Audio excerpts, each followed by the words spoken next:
En ce moment historique marqué par de graves tensions, nous ressentons chaque jour davantage le besoin de la diplomatie parlementaire. La contribution des parlements est indispensable pour établir de profondes relations d'amitié, promouvoir la paix et la connaissance entre les peuples. Et surtout, dans une zone stratégique telle que celle de la Méditerranée, au croisement de civilisations anciennes, nous sommes un pont entre l'Europe, l'Afrique et l'Asie. C'est une possibilité énorme de développement pour tous les pays riverains.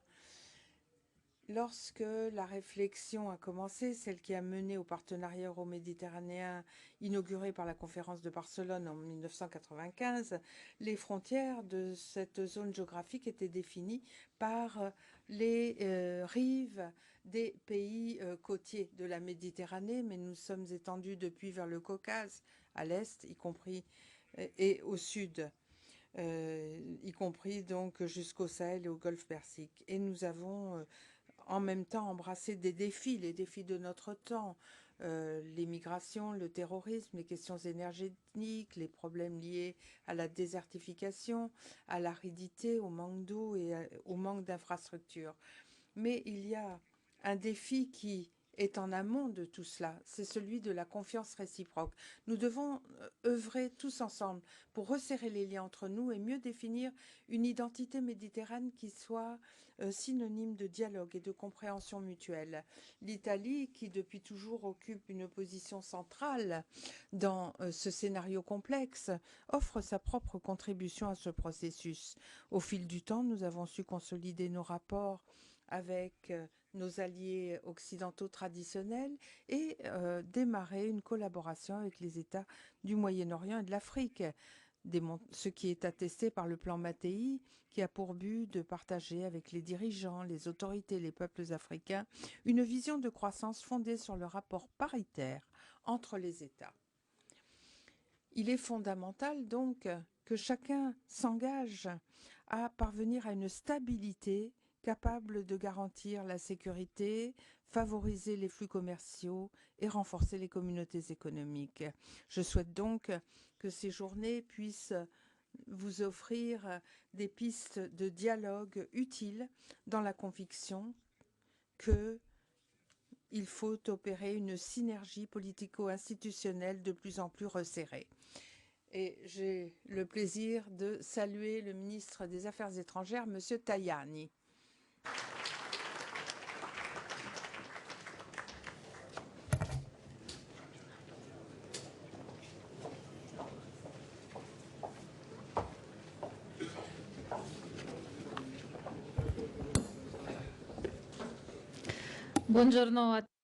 Bonjour à toutes et à tous. Je salue le président Mayara, la commissaire Suika, le ministre Tajani. Je remercie le président Fontana et tous les collègues, ainsi que tous les invités. Je suis heureuse d'être ici aujourd'hui à l'occasion de la 19e session plénière de l'Assemblée parlementaire de la Méditerranée, de souhaiter la bienvenue à toutes les délégations ici présentes en vous transmettant les salutations du président du Sénat italien, M. Ignazio La Russa. La Méditerranée est depuis toujours une priorité stratégique de la politique étrangère italienne en raison de notre position et de notre projection géographique.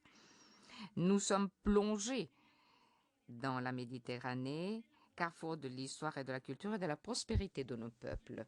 Nous devons construire ensemble un agenda positif pour que la région méditerranéenne de la Méditerranée élargie soit une opportunité pour tous.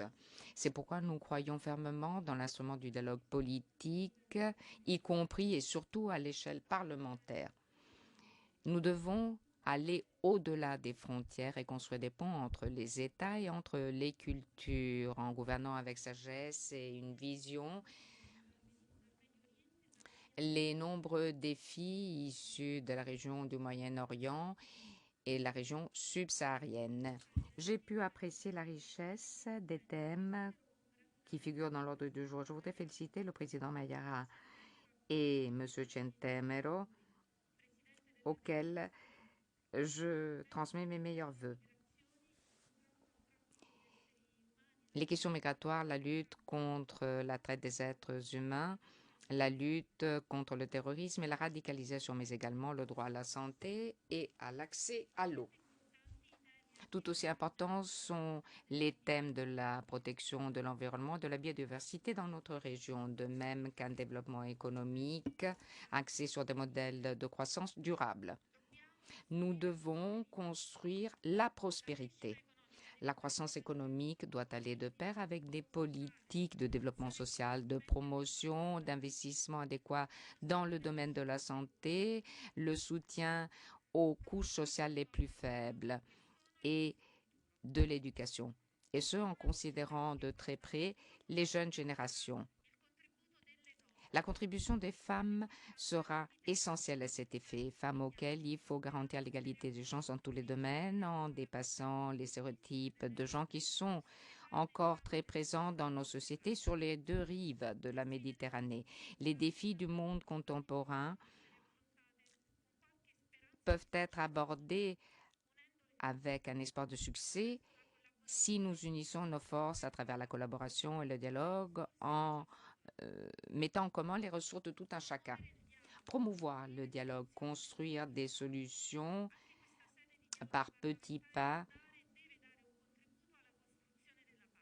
Et ce siège, cette assemblée parlementaire doit fournir son apport à la construction de la paix. C'est pourquoi nous formons le vœu que la Méditerranée élargie soit bientôt de nouveau une région de paix et de prospérité.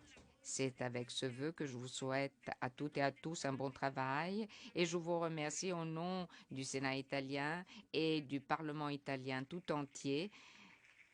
Vous remercier, disais-je, d'être intervenu à cette Assemblée parlementaire de la Méditerranée, à cette 19e session plénière. Merci.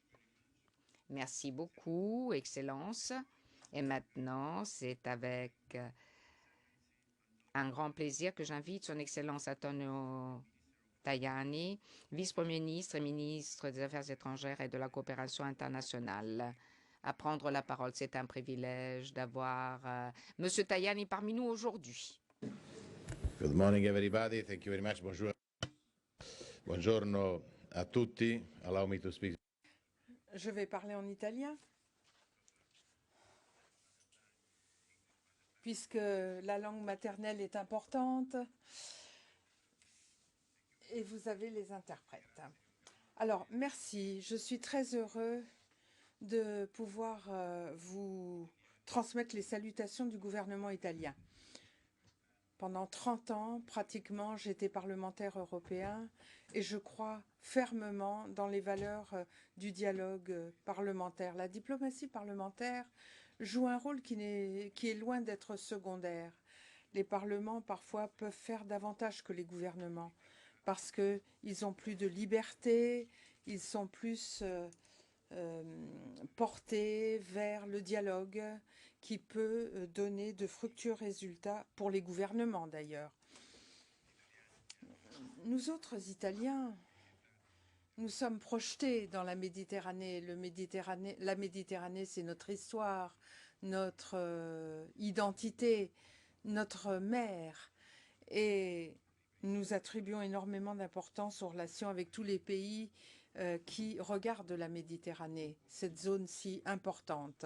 Alors nous aimerions bien sûr que la Méditerranée soit une mer de paix, mais malheureusement il y a encore trop de guerres, trop de conflits, trop de morts en Méditerranée, trop de victimes innocentes. Je pense aux enfants de migrants qui arrivent parfois seuls et qui n'arrivent pas jusqu'à nos rivages.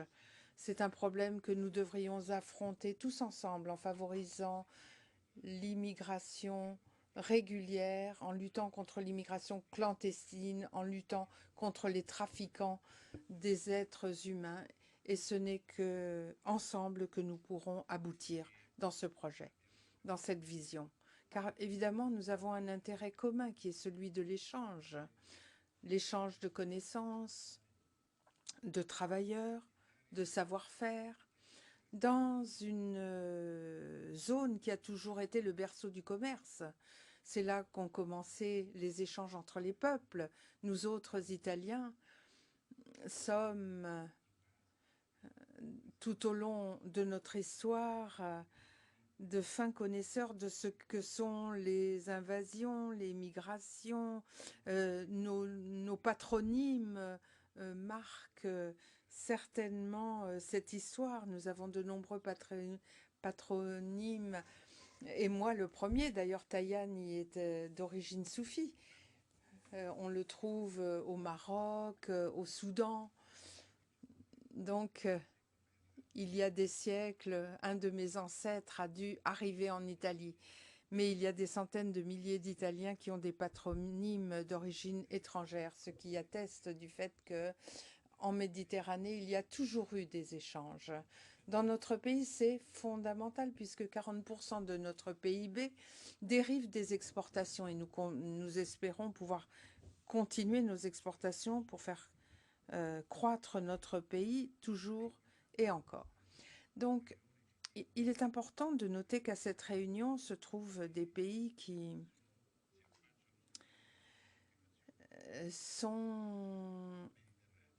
ne sont pas forcément des pays riverains, mais qui en sont un peu la continuation. Grâce à l'ouverture du canal de Suez, la Méditerranée est reliée à la mer Rouge, à l'océan Indien. Donc je disais, la paix en Méditerranée, oui, il faut travailler à cela pour que en mer Rouge également puisse être garantie la liberté de navigation. Nous avons été obligés de protéger nos navires marchands au moyen de nos missions européennes. Nous sommes convaincus que là où passent les marchandises, les armes ne passent pas. Donc nous devons continuer à travailler dans cette direction en favorisant le dialogue, pas seulement entre les peuples, mais également le dialogue interreligieux. Les trois religions abrahamitiques ne peuvent être un instrument de guerre et de haine. Celui qui tire au nom de Dieu tire contre Dieu, je l'ai toujours dit.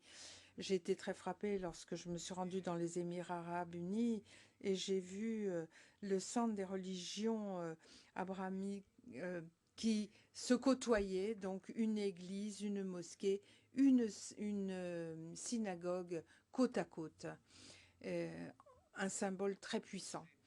Et nos civilisations méditerranéennes ont toujours cohabité ensemble, juifs, chrétiens, musulmans, et dans les pays où se côtoient les religions, la religion doit être un élément d'unité, pas de division. Ce doit être un élément de respect et d'amitié entre les peuples. Nous devons travailler pour construire la paix dans le territoire martyrisé du Moyen-Orient. Nous devons faire en sorte que le cessez-le-feu en vigueur à Gaza puisse perdurer. Il y a eu trop de victimes innocentes. Il y a encore des otages à libérer. Nous avons, en tant qu'Italiens, essayé d'aider les populations qui souffrent toujours et partout. Nous avons accueilli l'autre jour en Italie, grâce à l'action du ministère des Affaires étrangères et grâce également à l'intervention de notre force aéronautique, nous avons accueilli une trentaine d'enfants palestiniens atteints de cancer qui sont maintenant hospitalisés dans les meilleures structures pédiatriques italiennes. Et nous voulons continuer à aider les populations qui souffrent. Notre projet d'aide qui s'appelle Food for Gaza, Vivre pour Gaza, est un projet qui a bénéficié du soutien de l'ALP et de l'État d'Israël, les deux. Et c'est grâce à cela que nous avons donné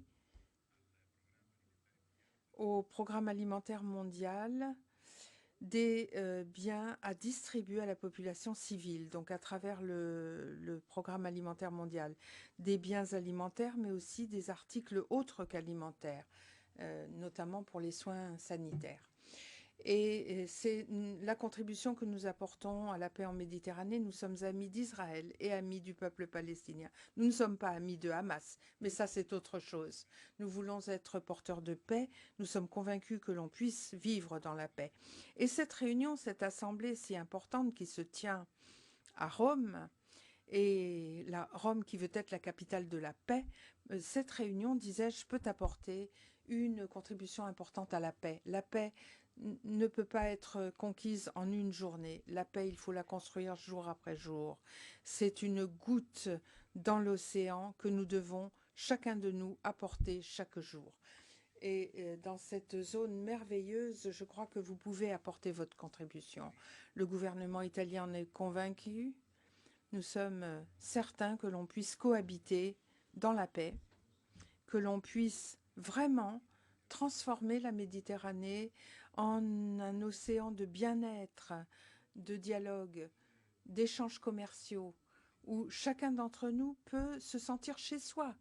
L'Italie travaille à la réalisation et travaille durement à la réalisation en Afrique d'un projet qui permette à ce continent de devenir un continent qui, malgré ses richesses naturelles, est habité par des populations qui souvent vivent dans la pauvreté. Il faut que ces richesses naturelles puissent bénéficier au continent africain, lui permettre de devenir riche et permettre à ses populations de le devenir aussi.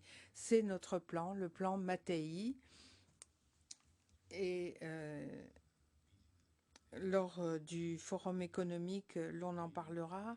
Dimanche lundi, il y aura un forum important du business avec les Émirats arabes, ici à Rome. Et nous allons travailler comme nous avons déjà fait avec l'Arabie saoudite. Et nous continuerons à travailler avec tous les autres pays de cette zone merveilleuse qu'est le bassin méditerranéen. Nous vous remercions de votre présence en Italie. Je vous adresse nos meilleurs vœux pour un travail fructueux. Je vous remercie d'être là, porteur vous aussi des intérêts de vos peuples et des intérêts communs que sont la paix, le bien-être et la croissance économique. Bon travail à vous tous.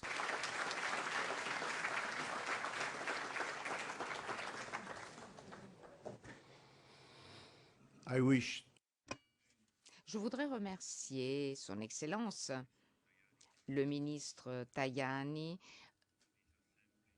de ses propos et de son encouragement à cette Assemblée de poursuivre son chemin en faveur de la diplomatie parlementaire pour le bien-être de notre région. Merci beaucoup, Monsieur le ministre. Et maintenant, j'ai le plaisir d'inviter à prendre la parole un ancien et très cher ami de l'APM. Honorable Monsieur Casini. Monsieur Casini est le président honoraire de l'UIP. Il est le président du groupe italien auprès de l'UIP. Je voudrais dire ces quelques mots.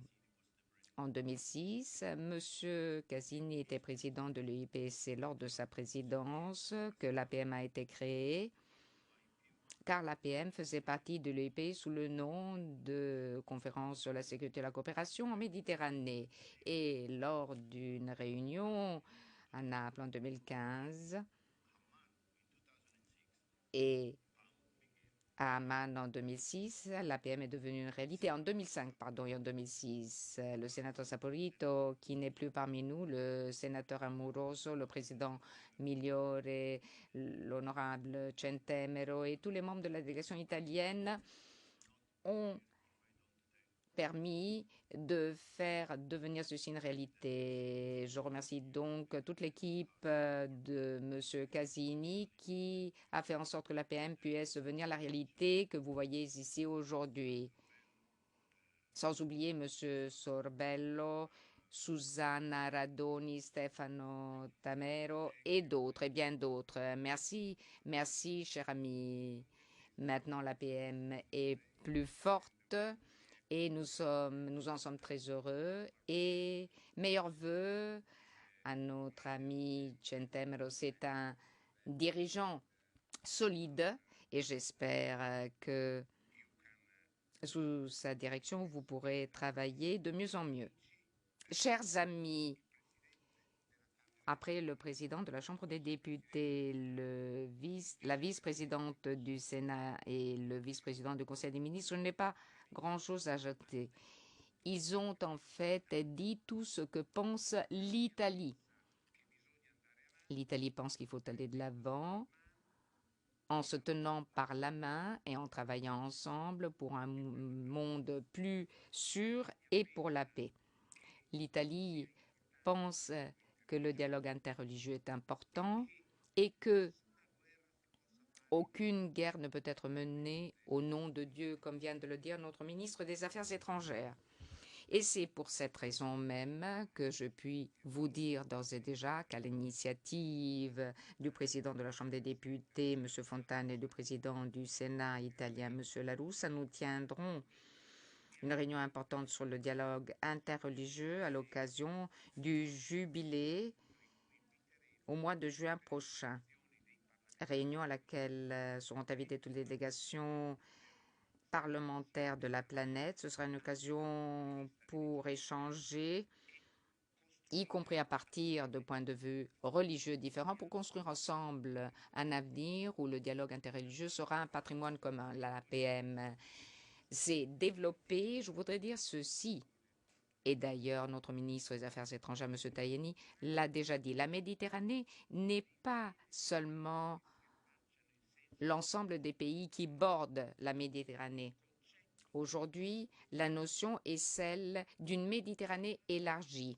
Le fait que la délégation de l'Arabie saoudite soit présente ici, au sein de l'APM, est tout à fait fondamental. Ceci montre bien qu'il faut que nous collaborions tous ensemble. Donc, félicitations, bon travail à toutes et à tous, et je suis sûre que l'APM fournira un apport important à la diplomatie parlementaire, qui est le travail même que nous menons.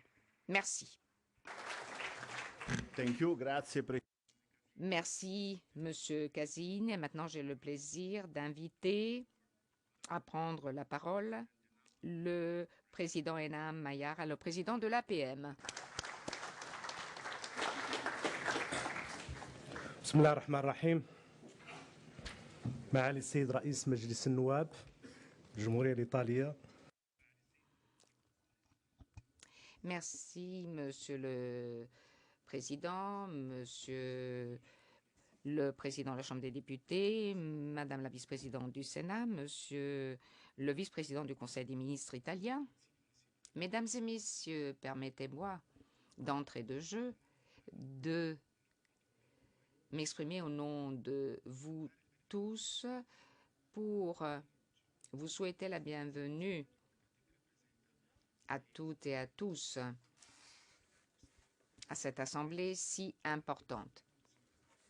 Je voudrais saluer notamment M. Antonio Tajani, ministre des Affaires étrangères italien, et Mme Simonidou, ministre du Tourisme de Monténégro, et Mme Debravka, commissaire européenne pour la Méditerranée, et Monsieur le Président du Parlement d'Arménie, et tous les présidents des parlements du Bahreïn, de l'Égypte, des Émirats arabes unis, de l'Arabie saoudite et du Monténégro qui sont parmi nous aujourd'hui. Je voudrais également remercier en votre nom le secrétaire général des Nations Unies, M. Guterres, et Monseigneur Gallagher du Saint-Siège pour ce qu'ils ont fait et qu'ils sont en train de faire en faveur de l'APM. Et je voudrais saluer également au nom de vous toutes et de vous tous Madame Lydia Brito, directrice générale de l'UNESCO,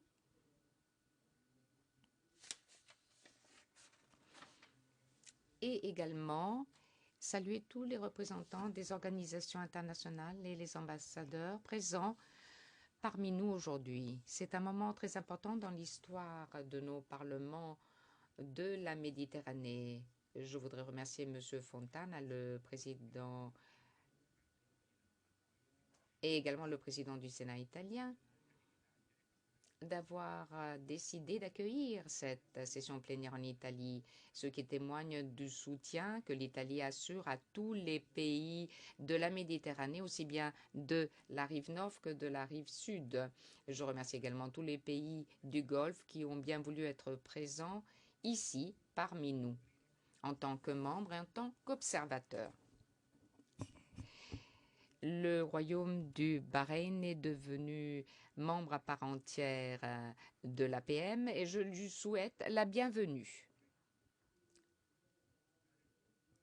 Je voudrais souhaiter également la bienvenue au royaume d'Arabie saoudite qui a adhéré en tant que membre observateur, en tant que membre associé, ce qui témoigne du poids de ce pays à l'échelle internationale. Le fait d'être un membre associé donnera un élan supplémentaire à notre Assemblée et favorisera la collaboration entre les parlements des deux rives de la Méditerranée, ce qui permettra d'aboutir à un équilibre économique, un développement économique équitable en dépit des guerres et des conflits qui existent dans la région. Nous regrettons infiniment que les présidents des parlements tunisiens et syriens ne soient pas présents. Nous sommes heureux d'accueillir aujourd'hui ce nombre important de parlementaires. Nous avons commencé par la mise en œuvre du cessez-le-feu à Gaza après 15 mois de guerre qui n'a avantagé personne et qui a causé de nombreux blessés, de nombreux morts. Nous sommes en train d'essayer d'aller de l'avant dans la réalisation de cessez-le-feu. Nous souhaitons une solution à deux États avec Jérusalem pour capitale Israël, a droit à la paix, a le droit à son existence et à la paix. Et le rôle de l'APM a toujours été un appel d'appeler au dialogue et à la paix. Nous avons toujours voulu qu'Israël et la Palestine soient présents en tant que membres pour soutenir ce dialogue, parce que ce dialogue conduit à la construction de la paix et de la stabilité au Moyen-Orient et de manière générale en Méditerranée. Nous sommes le berceau de la civilisation et ceci nous permet de donner des indications en matière de paix et de cohabitation. Et l'APM joue un rôle crucial à ce niveau.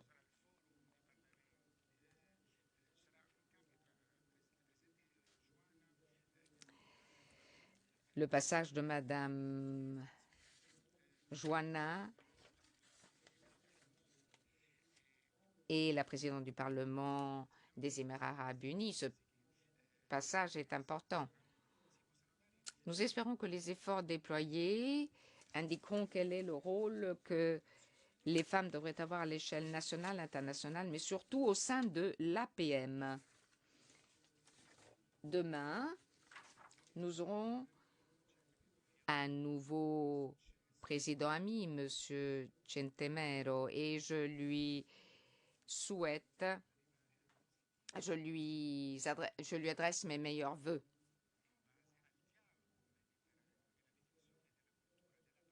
Le dialogue méditerranéen, la diffusion de la culture et de la paix et de la cohabitation sont un aspect fondamental. Nous devons donner son importance à la diplomatie parlementaire, une diplomatie qui soit en mesure de construire des ponts et non pas des murs. Une diplomatie qui puisse servir l'intérêt de nos pays pour la paix, la stabilité, le développement économique. Ce sont des objectifs que nous pouvons atteindre et qui sont à la base même de notre travail. Je vous remercie de cette présence nombreuse. Je remercie le Parlement italien et merci à vous toutes et à vous tous de votre présence ici qui nous permet de comprendre que notre organisation suit le bon chemin. Merci et que la paix d'Allah soit avec vous. Merci, Monsieur le Président. J'appelle ici l'honorable Bravka Chouika, commissaire européenne pour la Méditerranée. Je suis très heureuse qu'elle soit parmi nous aujourd'hui. Et pour ceux qui ne le savent pas, Euh, Madame Suika a été pendant 4 ans la vice-présidente de l'APM. Elle a présidé une commission très importante et nous l'accueillons avec grand plaisir. Merci beaucoup.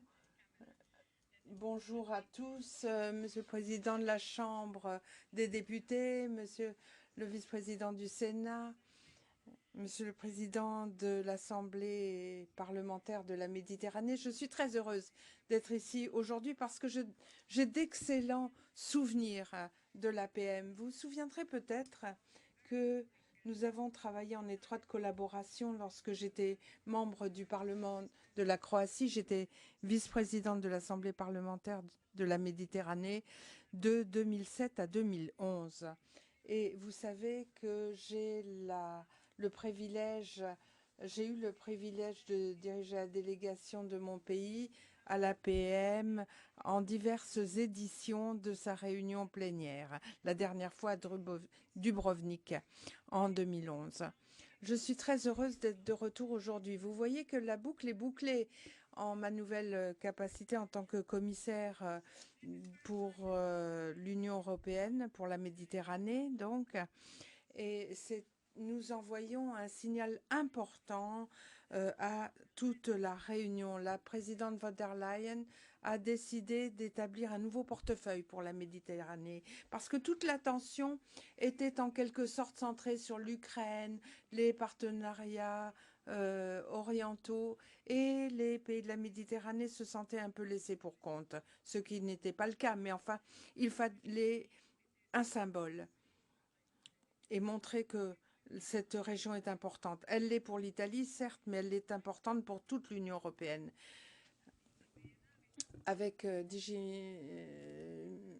nouveau directeur de DG Menen, nous traitons de toutes les questions importantes pour la Méditerranée. Nous renforçons les partenariats, les politiques de voisinage et également les partenariats avec les pays du Golfe, qui ne sont pas des pays méditerranéens forcément, mais qui font partie pour nous de cette région. Donc cette coopération triangulaire est importante également dans le cadre de l'APM. Une nouvelle ère de compétition géostratégique s'est ouverte et nous savons que le multilatéralisme connaît de nombreuses difficultés. Les règles d'engagement changent ou ont changé. Pour nous, de l'Union européenne, des partenariats de complémentarité sont absolument nécessaires pour lutter contre la concurrence internationale. Nous trouvons des communs dénominateurs avec de nombreux partenaires, en commençant bien sûr par notre voisinage immédiat. Vous savez que la Méditerranée a toujours eu une place spéciale dans les cœurs et dans l'histoire des peuples méditerranéens. On l'a déjà dit, sachant bien que elle connecte l'Asie, l'Afrique, l'Europe, les pays du Golfe. On parle du Mare Nostrum, mais nous savons que la région méditerranéenne est confrontée à de nombreux défis. Il y a également quelques bonnes tendances, le cessez-le-feu entre Israël et Hamas, entre Israël et le Hezbollah, les nouveaux leaderships en Syrie et le gouvernement au Liban. Nous savons que le changement climatique est également un problème, les pressions démographiques s'intensifient dans la plupart des pays. Et enfin, dernier élément, mais non des moindres, la prospérité devient moins facile à prévoir vu les politiques commerciales de certains acteurs. Vers nos frontières méridionales, les pays recherchent de nouvelles possibilités avec accès à des technologies propres et accès à de nouveaux investissements. La rive sud de la Méditerranée est comme nous. Les pays de la rive sud ont un intérêt dans la croissance durable, à pouvoir fournir des emplois à toute la population, en particulier aux jeunes. On a tendance à oublier que sur la rive sud de la Méditerranée, 50% de la population a moins de 24 ans. Et nombreux sont les chômeurs parmi ces jeunes et les gens qui manquent de formation. Alors qu'allons-nous faire? Il faut accroître les opportunités économiques, et les pays de la Méditerranée ont besoin de partenaires fiables. Donc notre première priorité sera un nouveau pacte pour la Méditerranée. Nous voulons redynamiser nos partenariats avec nos partenaires, main dans la main. Nous voulons consulter tous les partenaires, les écouter tous. Rien ne sera imposé, en tout cas par l'Union européenne. Nous voulons nous assurer qu'ensemble, nous puissions concevoir ce pacte pour la Méditerranée de façon optimale. Nous allons consulter non seulement les autorités, mais aussi la société civile, le secteur privé. Et ma première visite sera au Liban, puisque cet après-midi, je vais me rendre au Liban, puis en Égypte la semaine prochaine. Donc je commence mes visites à l'étranger, tout autour de la Méditerranée, pour consulter, pour voir ce que les gens veulent voir figurer dans ce nouveau pacte. Alors, de manière générale, nous voulons bien sûr établir des partenariats qui mettent en valeur les intérêts mutuels et également des initiatives d'investissement. Et cela peut servir de modèle pour toutes les initiatives qui seront donc calquées sur le plan Mattei dont on a parlé. Alors tout cela sera fait en tenant compte et en respectant les idées des pays à qui nous parlons. Nous devons tenir compte des dimensions culturelles, donc protection du patrimoine, tourisme, etc. Mais il y a l'idée que je souhaite vous soumettre et qui me paraît excellente, c'est l'idée d'un réseau des universités méditerranéennes. Nous devons bien sûr tenir compte des points de vue de nos États membres. L'Italie a de forts liens historiques, vous l'avez entendu. La Grèce aussi s'intéresse à l'Égypte, l'Italie s'intéresse à la Tunisie, l'Espagne s'intéresse au Maroc. Tous ces pays, enfin, nous tous, nous avons des intérêts. Et sur cette base, je vais rencontrer des chefs d'État et de gouvernement, des ministres et coordonner également les présidences futures, coordonner avec les présidents futurs du Conseil de l'Europe. Donc j'espère que tout cela sera fait après ma visite, c'est-à-dire au mois de septembre. Nous n'allons pas partir de zéro. Vous savez bien que des partenariats existent déjà, l'un avec la Tunisie, un autre a été signé avec l'Égypte. Les deux fonctionnent bien, et aussi bien du point de vue économique que pour la lutte contre la migration clandestine. Je sais que on peut penser que tous ces accords ne traitent que de la migration. Ça n'est pas du tout vrai. La migration est l'un des piliers de ces accords, naturellement, et il fonctionne. Alors, pour ne parler que de la Tunisie, par exemple, 57% de moins de migrants clandestins pénètrent en Europe depuis la signature de cet accord. Mais il y a beaucoup d'autres choses à dire sur l'économie aussi. J'ai signé il y a 3 semaines un partenariat avec la Jordanie, que nous considérons comme le partenaire le plus stable de la région. Donc voilà ce que nous essayons de faire. Nous travaillons également sur les énergies propres, le changement climatique, les énergies renouvelables. C'est très important de se montrer ouvert. Nous voulons produire des énergies renouvelables, les exploiter en tout cas. Il y a de nombreuses possibilités avec le soleil, l'hydrogène dans cette partie du monde. Nous voulons nous rendre indépendants du gaz et des combustibles russes. C'est pourquoi nous voulons investir dans la région méditerranéenne, la développer, ouvrir de nouveaux emplois, tout en gérant également les défis des migrations. Donc voilà la nouvelle philosophie de la politique européenne en Méditerranée. Alors, il va falloir parler de compétition, de développement, de décarbonisation, de sécurité, d'approvisionnement énergétique, comme je l'ai déjà dit. Nous essayons également de combattre la traite des êtres humains, les trafics de migrants et de resserrer le contrôle sur les voies illicites et illégales. Nous avons déjà signé des partenariats avec 4 ou 5 pays pour essayer justement de voir quels sont les talents dont nous avons besoin et dont ils ont besoin. Nous avons besoin de médecins et d'ingénieurs. mais ces pays aussi ont des besoins. Donc il faut équilibrer tout cela. C'est ce que nous essayons de faire grâce à ces partenariats. Donc il faut faire circuler aussi les cerveaux. Je m'occupe également de la démographie. Et les problèmes démographiques sont très intimement liés avec les problèmes des migrations. La sécurité aussi. Vous savez ce que nous faisons. Nous avons accéléré la lutte contre la criminalité organisée. Une collaboration plus étroite avec d'autres acteurs clés est importante. Pas seulement les pays du Maghreb, l'Afrique australe, le Moyen-Orient, mais également d'autres acteurs de la région et les pays du Golfe en particulier. Les pays du Golfe avec qui nous avons l'intention de travailler en étroite collaboration, certains d'entre eux jouent un rôle indispensable dans la médiation du conflit israélo-palestinien et leur rôle est très important. Et cela m'amène à notre engagement élargi au Moyen-Orient. Nous pensons que l'Union européenne doit jouer un rôle plus fort dans la création d'une paix durable et d'une stabilité durable, car ils sont nos voisins. Les autres pays sont importants, mais les pays riverains de la Méditerranée le sont particulièrement pour nous. Si nous ne sommes pas présents, si nous ne posons pas les bonnes questions, si nous ne poussons pas vers l'inclusivité, si nous ne nous faisons pas les champions des valeurs démocratiques, qui le fera à notre place?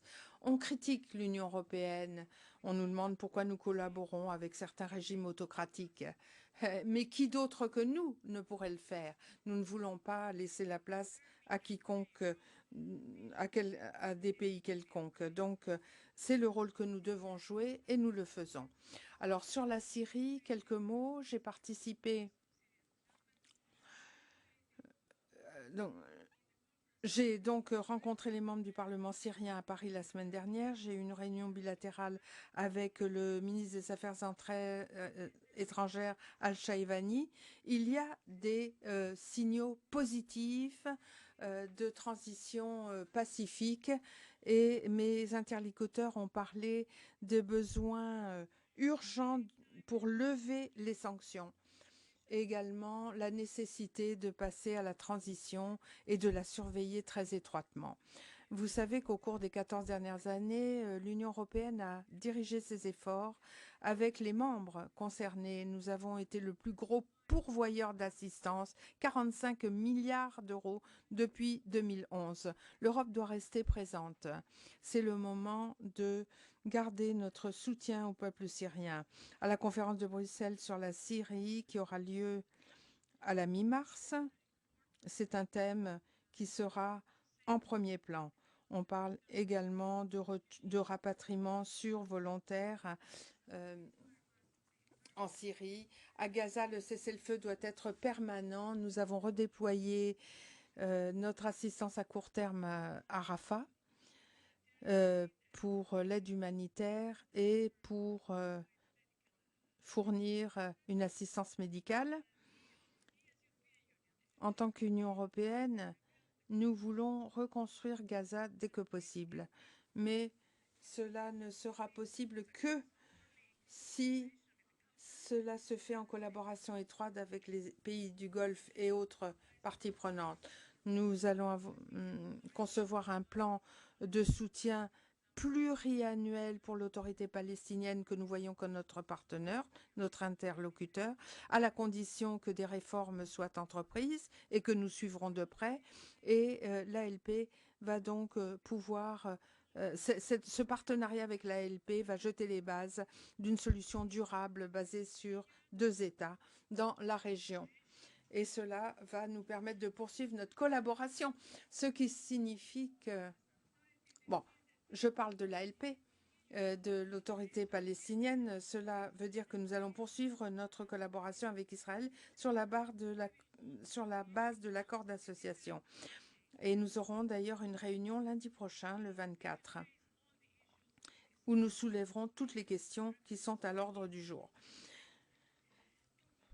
Pour conclure, comme vous le savez, la Méditerranée est une zone de partenaires clés. Nous avons des aspirations conjointes et je pense que nous devons nous soutenir les uns les autres. C'est la seule façon dont notre région deviendra plus prospère. Il y a également d'autres partenaires, je l'ai dit, d'autres acteurs, certes, mais ce n'est pas leur voisinage, c'est notre voisinage. Il y a le voisinage des pays du Golfe aussi qui ont tout intérêt à la paix, à la sécurité, à ce que les affaires marchent.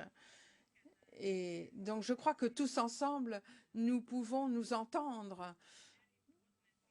C'est quelque chose qui est important. Ce sont là nos principales priorités. Et comme je l'ai dit, c'est notre nouvelle philosophie en Union européenne sur la Méditerranée. Si nous travaillons ensemble, nous y arriverons. Merci beaucoup. Je voudrais remercier sincèrement Madame la commissaire Suika pour son travail. Elle connaît très bien la PM au nom du président Mayara et de toutes les délégations. Je vous prie de considérer que nous sommes à votre disposition. Il s'agit d'une plateforme très utile et tout ce que nous pouvons faire pour la paix et la stabilité de la région sera fait. Je voudrais maintenant donner la parole à Monsieur Maurizio Martina, directeur général adjoint de la FAO. C'est un plaisir de vous avoir ici, Monsieur Martin. Nous avons une excellente collaboration avec la FAO et nous sommes sur le point de signer un protocole d'accord entre la FAO et l'APM. Merci beaucoup. Je voudrais adresser mes salutations aux autorités italiennes, à Monsieur le Président Fontana, à Madame la Vice-présidente Castellone, à Monsieur Casini qui a fait ses meilleurs vœux à M. Centemero. Je voudrais saluer le président de l'Assemblée de l'APM et également la commissaire. Excellences, honorables parlementaires, c'est un grand honneur que d'être ici aujourd'hui à cette réunion importante avec le représentant de divers pays de la région. Le moment où cette réunion se déroule est d'une très grande importance. Nous savons tous que nous sommes en train de vivre un moment historique. C'est un moment que certains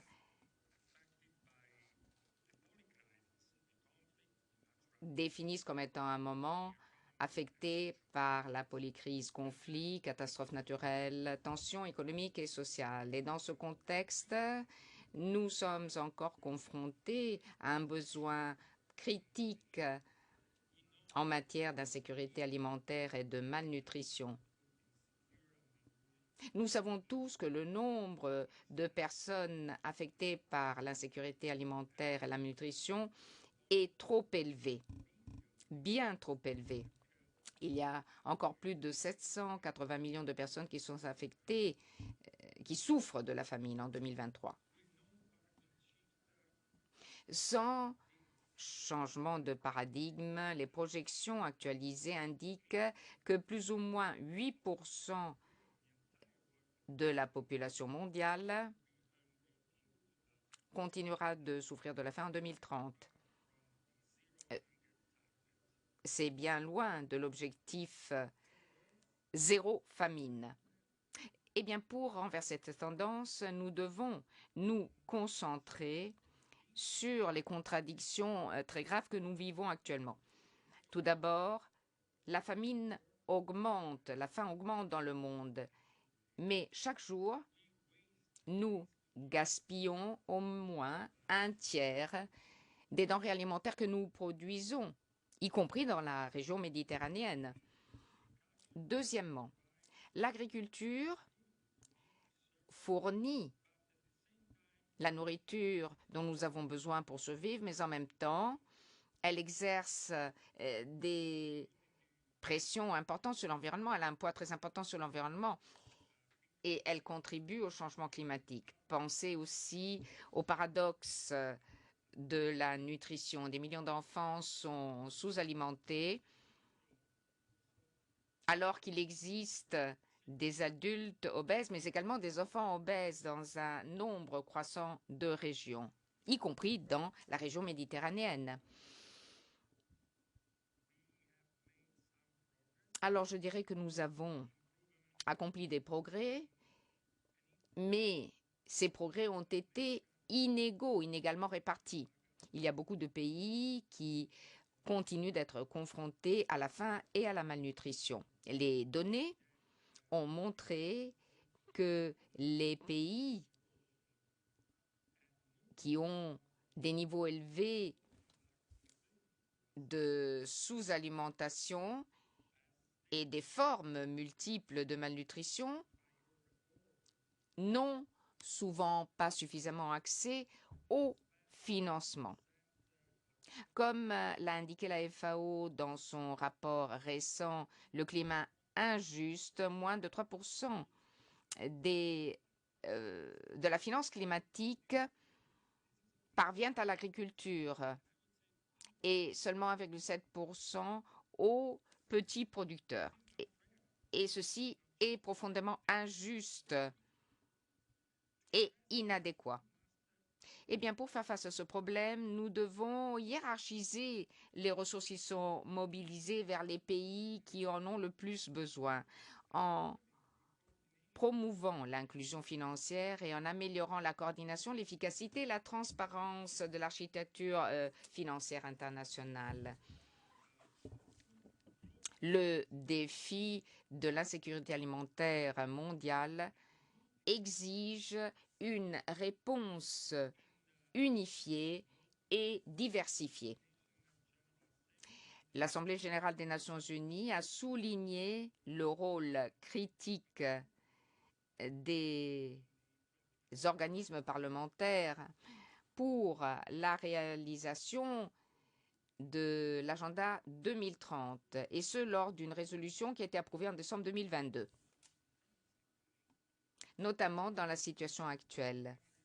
Alors que les gouvernements sont les premiers responsables de l'avancée des ODD, les parlements ont un rôle critique et fondamental à jouer dans leur activité législative, leur activité de surveillance et leurs fonctions budgétaires et représentatives. Le pacte pour l'avenir reconnaît le rôle vital des parlements nationaux dans la mise en place de la coopération et de la politique internationale, en soulignant l'importance de leur engagement dans les processus intergouvernementaux. Eh bien, je pense que ceci est particulièrement vrai dans le scénario mondial actuel, parce que ceci est fondamental pour assurer une approche inclusive et représentative de la prise de décision internationale. À la FAO, nous comprenons et soutenons le besoin d'une action parlementaire pour réaliser la sécurité alimentaire et la nutrition pour tous. Nous avons co-organisé 2 sommets parlementaires mondiaux à Madrid en 2018 et au Chili en 2023. Le deuxième sommet a abouti au premier pacte parlementaire mondial contre la faim et la malnutrition. Les réseaux parlementaires sont également des parties prenantes fondamentales pour la transformation des systèmes agroalimentaires et ont permis l'établissement de plus de 55 de ces systèmes. Par ailleurs, nous avons soutenu la création de plus de 100 lois et politiques en matière de sécurité alimentaire et nutrition dans le monde entier. De l'alimentation scolaire à l'agriculture familiale, de l'agroécologie à la sécurité alimentaire, et le travail réalisé par le Codex de la FAO a accompagné les parlementaires de façon à ce qu'ils puissent prendre des décisions éclairées. Le pacte mondial adopté lors du deuxième sommet au Chili représente un engagement unitaire des réseaux parlementaires et des parlementaires du monde entier. Il favorise le réseautage entre législateurs, encourage les échanges de savoir, d'expérience et fournit aussi des exemples d'interventions réussies. Par ailleurs, en vue du 3e sommet parlementaire mondial, ceci est d'autant plus important. Ce sommet se tiendra en Afrique du Sud l'an prochain. L'APM est d'une importance critique et cette Assemblée peut influer sur les décisions et peut renforcer les politiques publiques dans la région tout entière. Des politiques qui soutiennent un commerce équitable, l'accès aux ressources et la résilience contre le changement climatique. Il s'agit d'une plateforme importante pour promouvoir de manière collective la résilience, la souveraineté alimentaire et une croissance équitable, notamment dans des communautés rurales de la Méditerranée.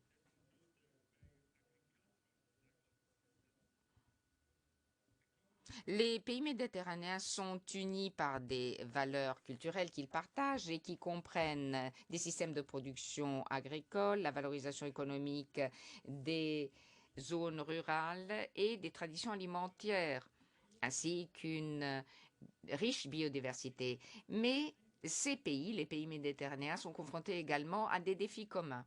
Pensez au changement climatique. La région méditerranéenne se réchauffe 20%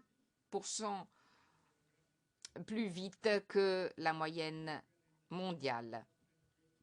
En tant qu'agence spécialisée des Nations Unies, la FAO est prête à fournir à ses membres le soutien technique et la collaboration nécessaires pour mettre fin à la faim et à la malnutrition, et ce conformément et en phase avec les efforts de développement locaux.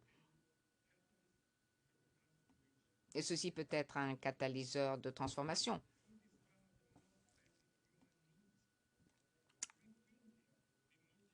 La nourriture est un des besoins fondamentaux de l'humanité et la collaboration mondiale est un impératif pour la communauté internationale, notamment pour les agences techniques telles que nous le sommes, la FAO, dont le mandat est celui d'éradiquer la faim.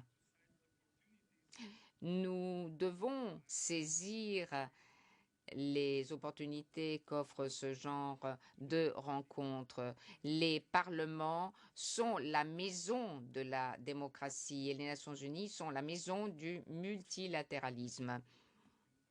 Et c'est pourquoi je pense que ce forum offre une opportunité sans égale de dialogue et de collaboration pour pouvoir gérer les défis mondiaux tels que la faim, la pauvreté, le changement climatique et l'inégalité. Merci beaucoup. Et je voudrais appeler au podium son Excellence Dejan Dorovic, qui est le chef de la délégation du Monténégro et qui interviendra au nom de l'honorable Andrija Mandić, président du Parlement du Monténégro. Predsjedniče Skupštine, gospodine Majara, poštovani predsjedniče predsjedničkog doma Republike. Bonjour, honorable président de la Chambre des députés, M. Fontana, Monsieur le président du Sénat, M. Laroussa, Madame Suissa, Monsieur le secrétaire général de l'APM, Monsieur Antonio Tajani, ministre des vice-ministre des Affaires étrangères, ministre des Affaires étrangères, je vais m'exprimer au nom du président de notre Parlement. C'est avec un grand plaisir que je m'adresse à vous aujourd'hui en tant que membre de la délégation du Monténégro. Je voudrais donc vous féliciter d'avoir organisé cette réunion et je voudrais vous inviter formellement au nom du Parlement de Monténégro et son président, M. Mandić, d'être nos invités à la 20e session de l'APM, que celle-ci soit accueillie dans notre beau pays pendant le premier semestre 2026. La prochaine réunion plénière de l'APM aura une importance particulière. Cette session plénière donc aura une signification particulière parce qu'il s'agira du 20e anniversaire de l'APM et qu'elle abritera pour la première fois le sommet des présidents des États membres de l'APM, initié par le président Mandic. Cela représente une opportunité unique de montrer le parcours de Monténégro sur la voie de l'Union européenne. Je vous souhaite un excellent travail. Merci. Merci beaucoup de votre invitation. Et j'ai maintenant le privilège et le plaisir d'inviter son Excellence le Dr Michel Al-Salmi, vice-président de la Choura de l'Arabie Saoudite. Vous avez la parole.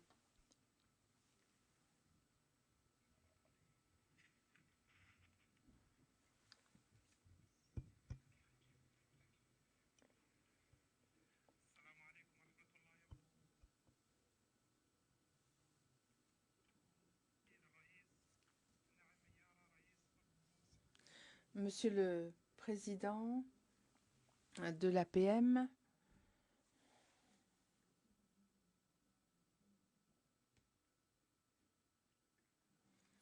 Monsieur le Président de la Chambre du Maroc, de la Chambre des députés de la République italienne, du Sénat de l'Italie, Mesdames, Messieurs, Excellences,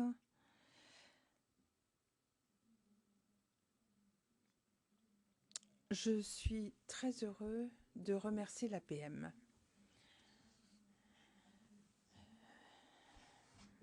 d'avoir accueilli la décision de la Choura d'assister à vos travaux en tant qu'observateur. Je réitère notre orgueil, notre fierté de cette décision qui va resserrer nos relations et qui reflète aussi la volonté commune que nous avons tous d'atteindre les objectifs qui sont les nôtres, de façon à ce que nos deux parties puissent en bénéficier. Je remercie Monsieur Al-Mayara, président de l'Assemblée parlementaire de la Méditerranée, ainsi que le président de la Chambre des députés marocaine. Je les remercie de leurs efforts, puisque ces efforts ont permis l'adhésion de notre pays à l'APM. Je vous transmets les salutations du président de la Choura, qui accorde une grande importance à cette décision. Je voudrais également réitérer l'importance de la collaboration fructueuse entre l'APM et le Conseil de la Choura d'Arabie Saoudite. L'adhésion de la Choura à l'APM en tant qu'observateur est un jalon important au niveau parlementaire, au niveau législatif de contrôle et au niveau également de la diplomatie parlementaire. Cela représente une occasion, une nouvelle possibilité d'échanger nos vues, d'autant plus que la Choura a une longue histoire, une expérience administrative, législative qui remonte à plus de 100 ans. Et elle est membre également de divers partenariats interparlementaires au niveau régional et au niveau international. Donc ce sera pour nous une étape importante pour renforcer les liens entre l'Arabie Saoudite et tous les pays du bassin méditerranéen. Cette adhésion à l'Assemblée, nous la considérons comme très importante. Nous voulons travailler pour coordonner nos efforts avec les autres parlements méditerranéens et soutenir le dialogue, l'échange de vues et d'expériences, tout en renforçant la collaboration entre pays de la Méditerranée et pays du Golfe arabe, de façon à ce que cela puisse aller au bénéfice de tous nos pays. Mesdames, Messieurs, je voudrais dire que le Royaume d'Arabie Saoudite joue un rôle constructif pour arriver à la paix, à la stabilité, à la sécurité dans la région. À la lumière des changements que vit le monde à l'heure actuelle, nous avons adopté des positions économiques, politiques et de développement et même environnementales diversifiées pour pouvoir justement mettre fin aux guerres, aux conflits et renforcer le développement tout en diffusant un esprit de tolérance entre les peuples de la région.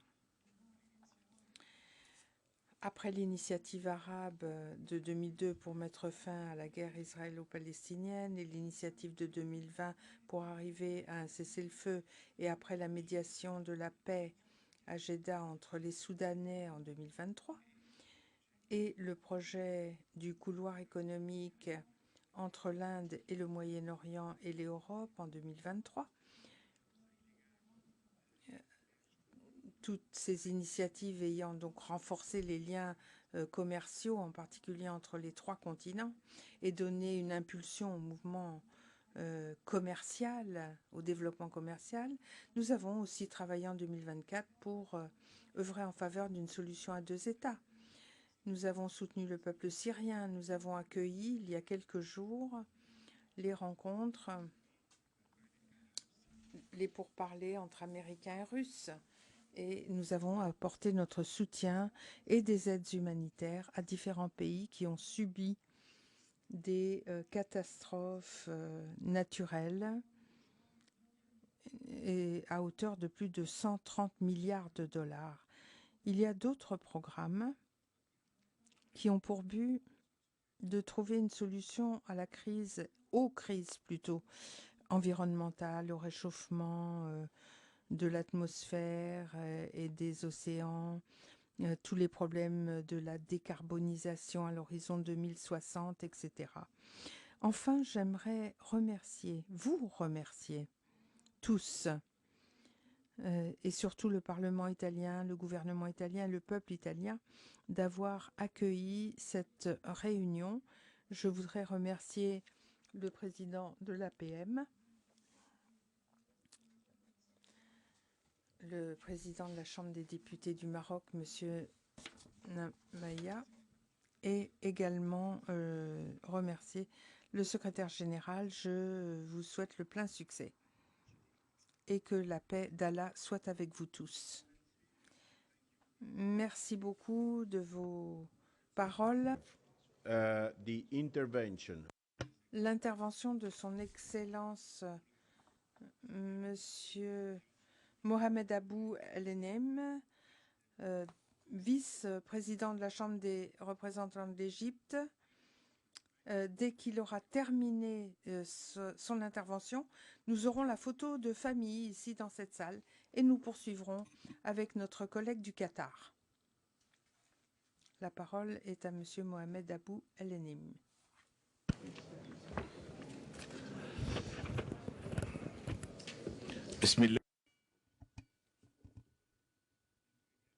Au nom d'Allah. Monsieur le Président de la Chambre des députés d'Italie,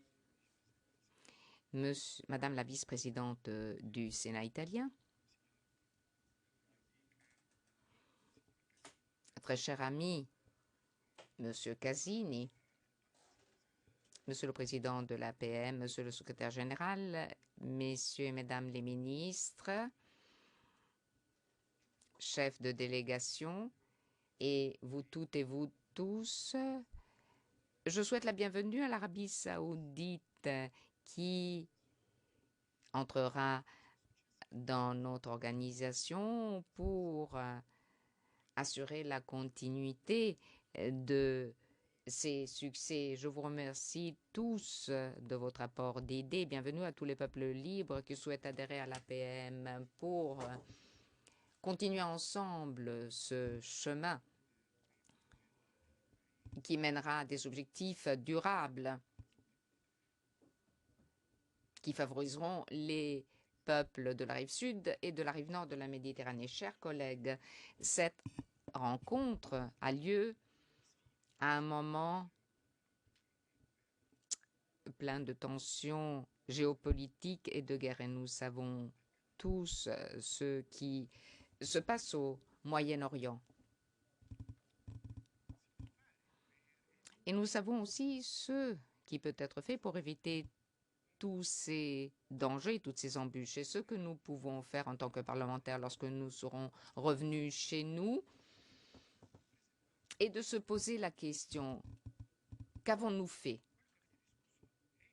Qu'avons-nous proposé? Ce dont nous avons parlé est réalisable? Quelle est la feuille de route que nous pouvons établir pour un meilleur avenir des rives nord et sud de la Méditerranée?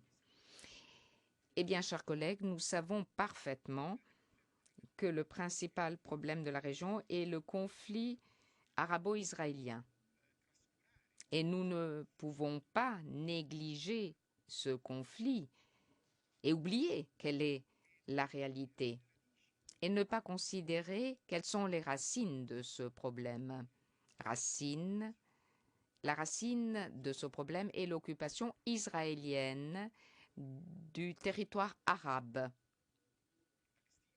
en Palestine, en Syrie, au Liban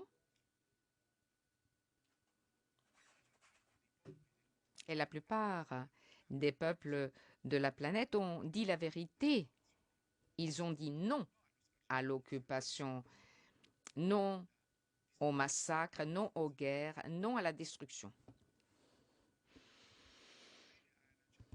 Israël a mené 5 guerres. Et la question est la suivante. Quel a été le résultat de ces guerres? Est-ce qu'Israël a gagné? Est-ce qu'il a détruit le Hamas? Aujourd'hui, le peuple palestinien vit-il dans de bonnes conditions? Ou bien y a-t-il eu une résistance palestinienne basée sur le droit d'un peuple qui a été frappé par des missiles, par des bombes, et qui a voulu rester la tête haute dans sa propre terre? Parce que sa terre représente justement sa dignité. Cette terre fait partie de son histoire. Voilà ce qu'est la culture arabe. Et c'est le premier message que je voudrais lancer aujourd'hui. Vous devez savoir que la nation arabe n'acceptera jamais un déplacement, une évacuation du peuple palestinien, n'acceptera jamais une solution qui va à l'encontre d'un autre territoire arabe. Aucune autre solution ne sera acceptée si ce n'est un État palestinien avec les frontières établies en 1967 et Jérusalem comme capitale. Ceci doit être à la base d'un règlement pacifique. Voilà quels sont les points fondamentaux sur lesquels nous devons construire la paix dans la région. Dernièrement, nous avons entendu parler d'un très grand nombre d'initiatives qui n'ont rien à voir avec la réalité. C'est de la désinformation. La vérité, nous la connaissons bien. Les racines de ce problème remontent à 1948, lors de l'occupation. Et puis, il y a eu la guerre de 67, la deuxième occupation du territoire.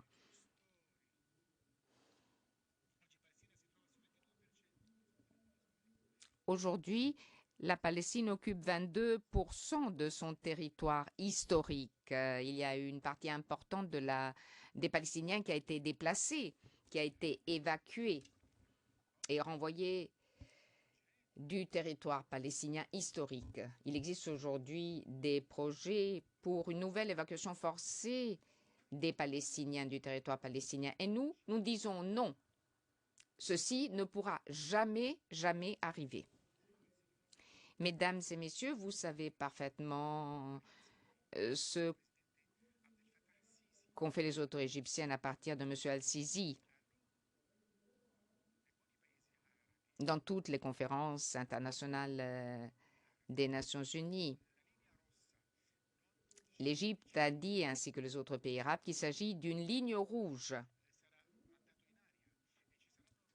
qu'on ne peut pas franchir autrement. Des guerres terribles se déclencheront dans la région et nous demandons à Allah que cela ne se produise pas pour éviter d'autres destructions. L'Égypte a lancé plusieurs initiatives avec le Qatar, avec les États-Unis, lorsqu'on a eu la volonté de réaliser le cessez-le-feu, ce cessez-le-feu s'est réalisé. Et lorsqu'il y aura la volonté de faire la paix, il y aura la paix. Lorsque M.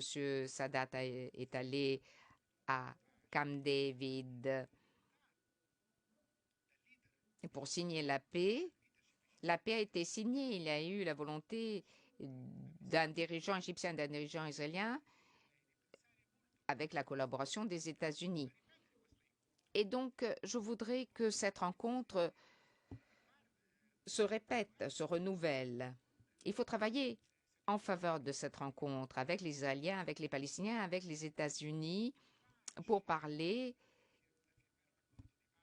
des principes mêmes de la paix et pour pouvoir signer, pour pouvoir aboutir à la signature d'une paix juste pour la région. Il faut se concentrer sur ce genre d'initiative. Et ceci doit être notre mission dans ce monde. Il n'y aura pas de paix si l'on porte atteinte aux droits des Palestiniens. Nous avons besoin d'une nouvelle initiative avec un nouveau langage. Aujourd'hui, 30 ans après l'accord de Barcelone, nous devons actualiser cet accord. Nous devons identifier les problèmes et les solutions aussi. Le monde évolue très rapidement à l'Est et à l'Ouest. Nous devons savoir où nous en sommes et ce que nous pouvons faire. Aujourd'hui, nous parlons de paix dans la région, d'une paix sûre dans la région, d'une paix économique aussi. Lorsque Madame la commissaire de l'Union européenne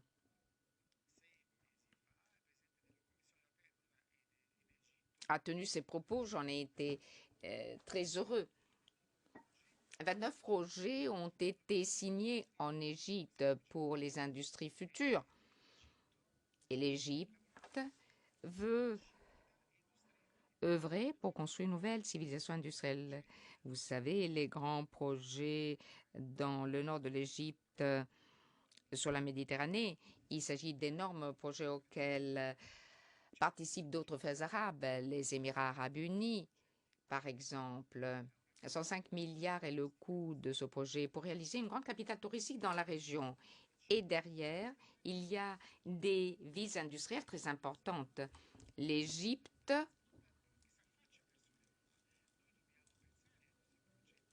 se trouve sur la rive sud. Nous devons penser à l'avenir. Il existe des lois qui protègent tous les investisseurs. C'est là l'idée fondamentale, en fait. Il y a donc des règles qui existent, il y a des lois qui existent, il y a des villes industrielles spécialisées et il y a également la possibilité pour les pays de travailler sur le terrain. Et je vous demande donc d'examiner cette opportunité. Et je le dis avec fierté. Et je vous donne une bonne nouvelle. Cette année, le musée égyptien sera ouvert, le plus grand musée égyptien de la planète, où il y aura 100 000 pièces archéologiques à proximité des pyramides. Et ceci est très important d'un point de vue culturel. Vous savez à quel point la civilisation égyptienne ancienne est importante. Vous savez quel a été le rôle de l'Égypte. L'Égypte a accueilli plus de 9 millions de personnes. D'invités, nous ne les appelons pas réfugiés parce qu'ils jouissent de tous les droits dont jouissent les Égyptiens. Vous savez quels ont été les sacrifices que nous avons faits.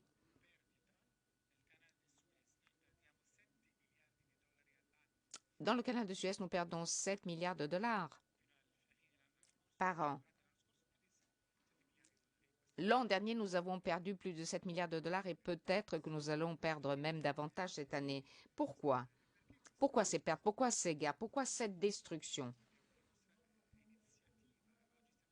Nous avons notre initiative. Nous sommes en train de mettre au point une initiative pour la reconstruction de Gaza avec les Égyptiens, avec les Palestiniens, qui vivront sur leur propre terre, qui vont reconstruire leur ville. Les Palestiniens ne quitteront jamais leur terre natale. Après tout ce qui a été dit, toutes les initiatives dont on a parlé, je ne puis que vous remercier tous et remercier Sergio pour tous les efforts qu'il a déployés. Je voudrais remercier le Parlement italien, le gouvernement italien pour l'hospitalité qui nous a été assurée. Merci et que la paix d'Allah soit avec vous. Merci, merci beaucoup. Et maintenant, je vous invite à participer à la photo de famille. We have to go down pour la photo ici.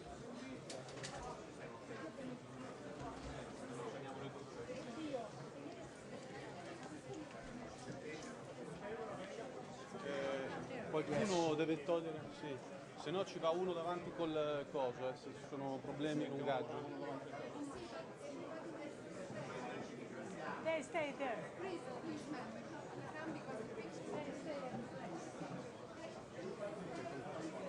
Fai foto al presidente col centenario, dai.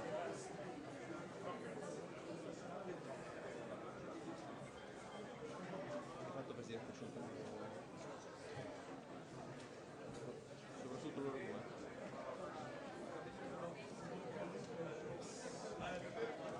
Tutte le volte c'è sto problema.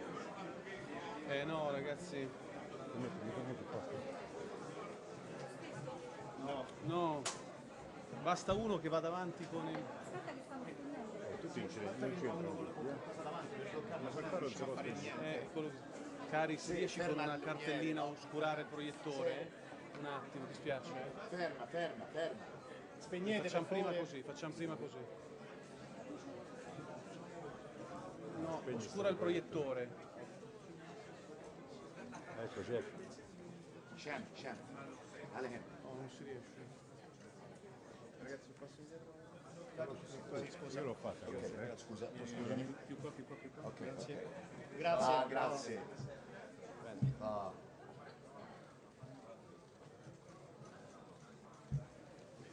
Can you kindly look here? Thank you very much. Thank you. Fate un attimo avanti. Anche qui, sorry. In the middle, please. Thank you. Thank you to you. Thank you. L'attore giustamente non l'avevamo calcolato minimamente. Meno male Ha fatto una foto? si bruciava tutto.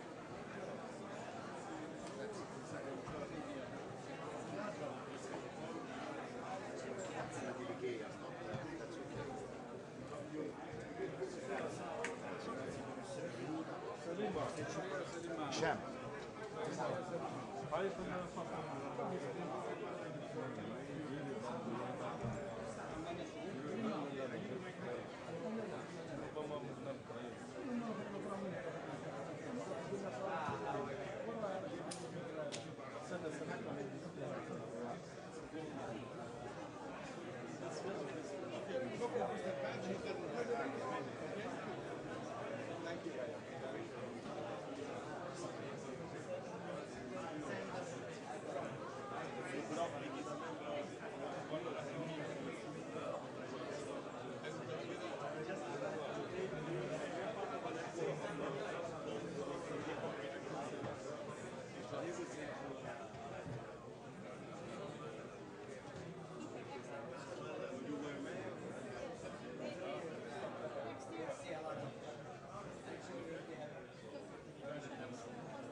Yeah, I know, but they can. Hello, we are going to start again. Please take your seat.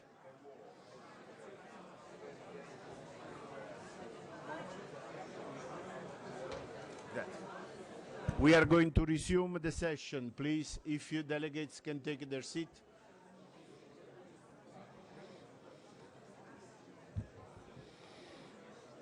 Ciao. Come-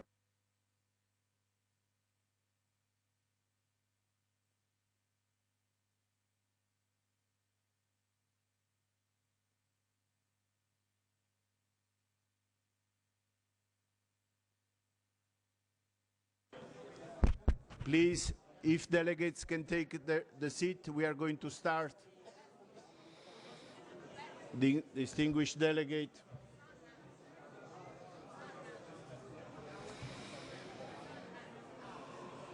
Just to say hello. Hi. My name is Ahad from Saudi Arabia.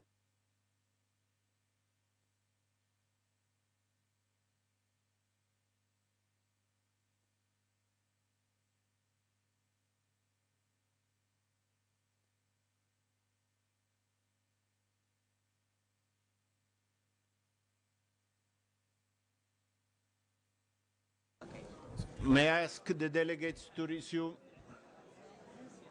Federica, can you help me, please? Can we start? Can I ask delegate to take the seat, please?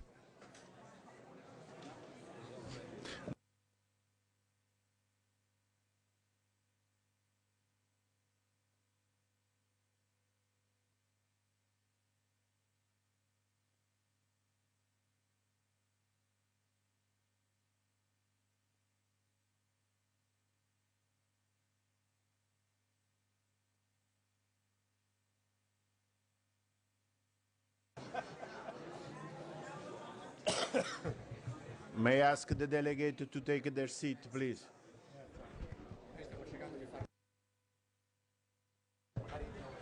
We are going to resume the session. We are going to resume the session.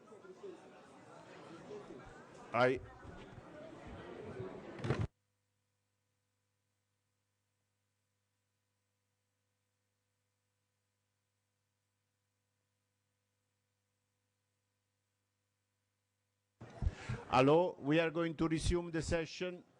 May I ask the delegation to sit?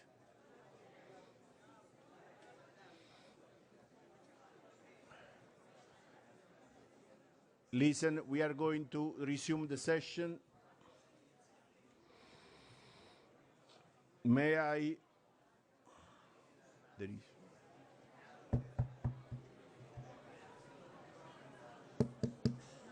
We are going to resume the session. May I invite all the delegates to take their seat?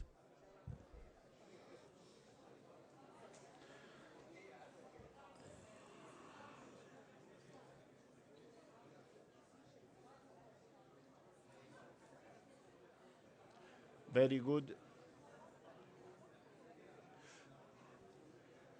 Thank you very much. I have now the... Merci beaucoup. J'ai le plaisir maintenant d'inviter au podium l'honorable Hamda Hassan Al-Soulaïti, vice-président du Conseil de la Choura du Qatar. Je lui demande de bien vouloir nous rejoindre au podium. Vice-président, vice-présidente.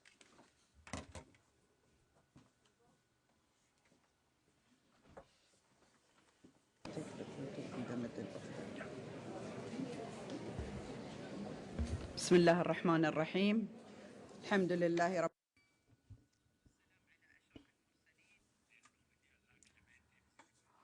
Au nom d'Allah clément et miséricordieux, paix et prière sur notre prophète et ses disciples. Excellences, Monsieur le Président de la Chambre des députés, Monsieur le Président Mayara, Excellences, Messieurs les présidents de délégations participantes à cette 19e session plénière de l'APM. Que la paix soit avec vous toutes et vous tous. Je voudrais tout d'abord remercier la République italienne, une république amie, pour son hospitalité, et je remercie également la présidence de l'APM et Monsieur le secrétaire général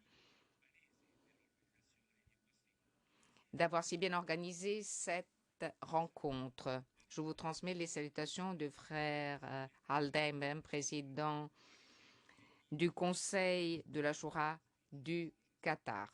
Je vous souhaite à toutes et à tous un plein succès. Aujourd'hui, nous sommes réunis ici avec une lueur d'espoir pour ce qui concerne la poursuite du cessez-le-feu à Gaza après 15 mois de guerre à Gaza et dans le sud du Liban. La destruction qui s'est produite à Gaza est indescriptible. C'est une description sans précédent, avec 160 000 martyrs, dont des femmes et des enfants, avec la destruction de 74% des bâtiments et des infrastructures. 1 100 000 Palestiniens ont besoin d'un abri et de milliards de dollars pendant plusieurs années pour reconstruire la bande de Gaza. En dépit de l'accord conclu grâce à l'engagement du Qatar et de l'Égypte, l'armée israélienne, l'armée occupante, continue de cibler le peuple palestinien et ne cesse de bombarder des zones qui se trouvent à l'intérieur de la bande de Gaza en provoquant des morts et des blessés. Et ils empêchent aussi l'entrée d'appareils qui permettent de requalifier les infrastructures, de réhabiliter les infrastructures à Gaza pour désensevelir les cadavres ensevelis sous les décombres, qui se trouvent sous le décombre. Nous disons non fermement à l'évacuation des Palestiniens de la bande de Gaza. Le Qatar croit dans la paix et dans la stabilité, qui sont une priorité pour nous. Mon pays, sous la direction du cheikh Tamim, déploie tous les efforts possibles en faveur de la paix. Nous essayons d'utiliser toutes nos relations, tous nos contacts à l'échelle régionale et internationale pour résoudre les conflits et diffuser la paix et le bien-être. L'État du Qatar, dont la politique extérieure est basée sur une série de principes, autrement dit encourager la collaboration internationale et le dialogue en tant que seul moyen pour résoudre les conflits et les différends entre États et à l'intérieur des États. Le dialogue pacifique est une obligation. Il faut aussi mettre en œuvre une diplomatie préventive, et ce pour sauvegarder la paix internationale. Le Qatar s'est ainsi proposé en tant que médiateur neutre et est parvenu à résoudre de nombreux conflits entre États. Mon pays continue de déployer tous les efforts possibles pour résoudre de nombreux conflits régionaux et internationaux. Depuis des décennies, le Qatar soutient tous les efforts déployés en faveur de la paix au Moyen-Orient et il a salué toutes les tentatives visant à résoudre la crise israélo-palestinienne en conformité avec les résolutions onusiennes. À la base de la stabilité au Moyen-Orient, il y a une résolution équitable et permanente du problème palestinien.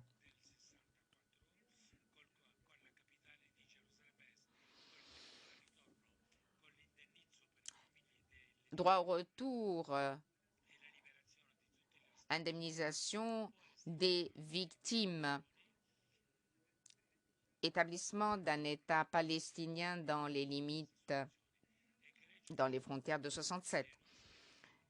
Nos réunions, chers collègues,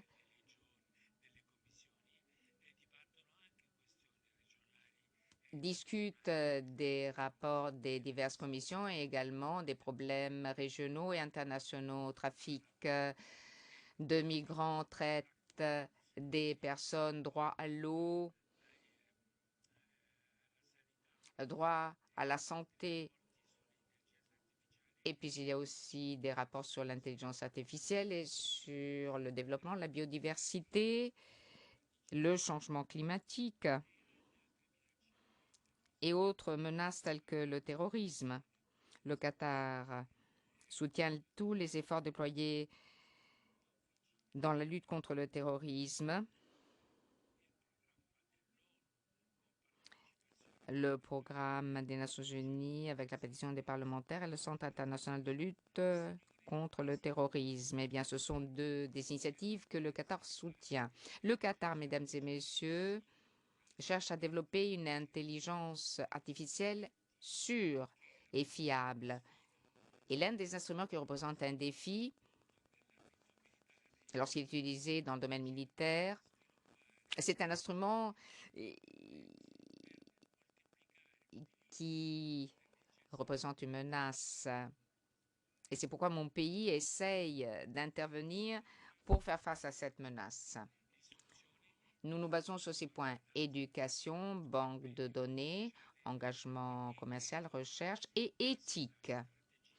Cette stratégie nationale en matière d'intelligence artificielle est un aspect de notre vision du projet 2030 basé sur le développement humain, industriel, social et environnemental. Le Qatar cherche à adapter ses lois en vue de garantir une utilisation sûre de l'IA. La présidence du Conseil de 2023, en 2023, a décidé d'établir des règles précises pour l'utilisation des applications de l'intelligence artificielle. De même, nous essayons d'approuver des lois pour protéger les banques de données afin d'éviter une utilisation criminelle de ces banques de données. Pour réduire les dégâts possibles et pour assurer un équilibre entre intelligence artificielle et environnement. Nous soutenons l'environnement, nous luttons contre le changement climatique. Nous avons de nombreuses initiatives.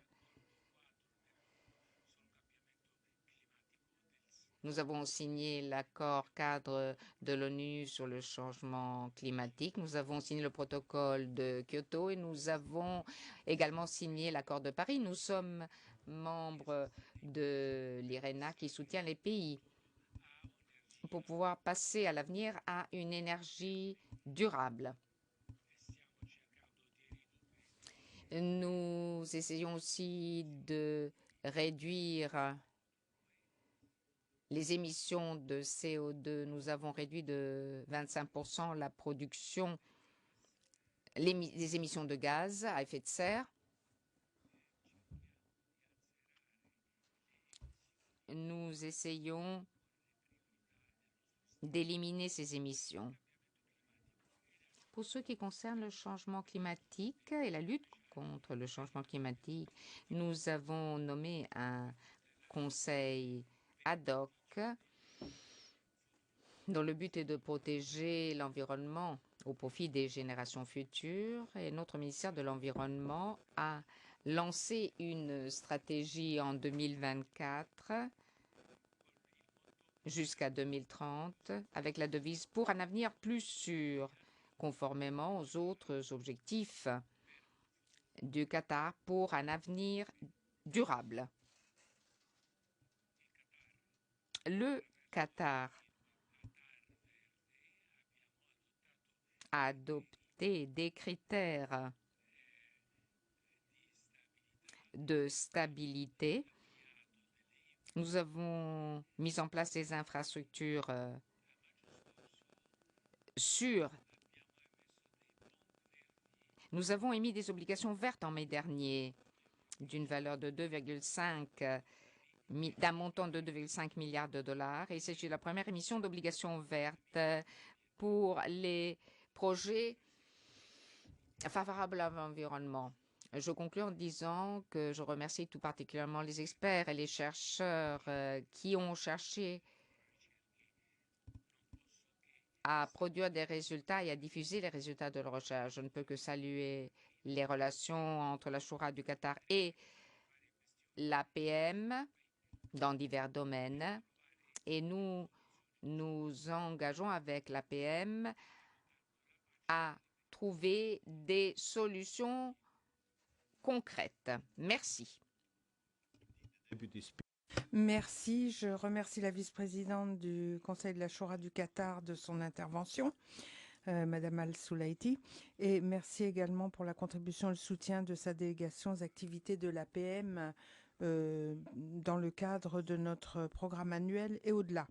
Avant de donner la parole à son Excellence le docteur Jehad Abdullah Al-Faded, deuxième vice-président du Conseil Shura du Bahreïn, nous allons avoir la vidéo du secrétaire général des Nations Unies, suivie par celle du secrétaire du Saint-Siège.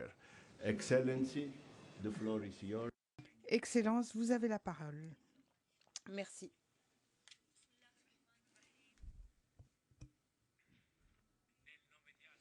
Au nom de Dieu clément et miséricordieux.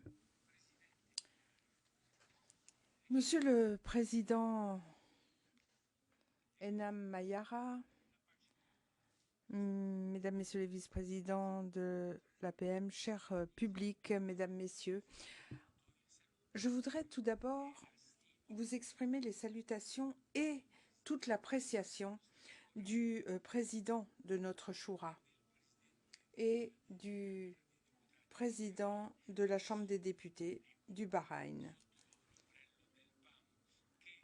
Dans le cadre de cette réunion de l'APM qui matérialise notre hâte de voir se renforcer la coopération régionale, internationale. Et l'APM a vraiment tracé notre parcours stratégique pour atteindre nos objectifs de paix et de stabilité. J'exprime mes remerciements chaleureux au Sénat de la République italienne et à la Chambre des députés italienne pour avoir accueilli ces travaux. Je salue l'engagement administratif remarquable que de telles rencontres supposent. Nous sommes ici réunis au sein d'une plateforme qui vise à renforcer le rôle des parlementaires dans nos pays. Cet événement est une occasion unique pour échanger des opinions, des expériences et pour élargir la coopération pour le bien de nos peuples et pour diffuser un esprit de respect réciproque entre nos pays. Depuis que le Bahreïn a adhéré à l'APM, nous avons poursuivi nos efforts pour bâtir des relations solides avec tous les pays membres de l'APM et nous avons participé à toutes ces activités de façon constructive. Nous avons voulu ainsi approfondir la coopération parlementaire dans tous les contextes pour lesquels nous avons des intérêts communs. Je salue donc l'acceptation de la Shura du Bahreïn comme membre permanent de l'APM. Cela reflète notre credo, notre conviction au sein de cette APM. C'est l'une des assemblées parlementaires les plus éminentes et nous sommes donc très fiers. Nous voulons également garantir notre présence continue et active au sein de cette assemblée pour pouvoir réaliser pleinement le rôle des parlements, notamment au sein du Conseil de coopération du Golfe, dont des membres ont déjà adhéré par le passé à cette assemblée parlementaire, afin d'assurer une coopération économique et politique entre les pays du Golfe, et ce, au bénéfice des intérêts de nos peuples. Mesdames, Messieurs, la diplomatie parlementaire représente l'un des instruments les plus importants dont nous disposions pour assurer la compréhension entre gouvernements et peuples. Au Royaume du Bahreïn, sous la direction de Sa Majesté, Al-Khalifa, notre roi, que Dieu le préserve, nous avons toujours bénéficié du soutien de l'héritier du royaume et président du Conseil des ministres.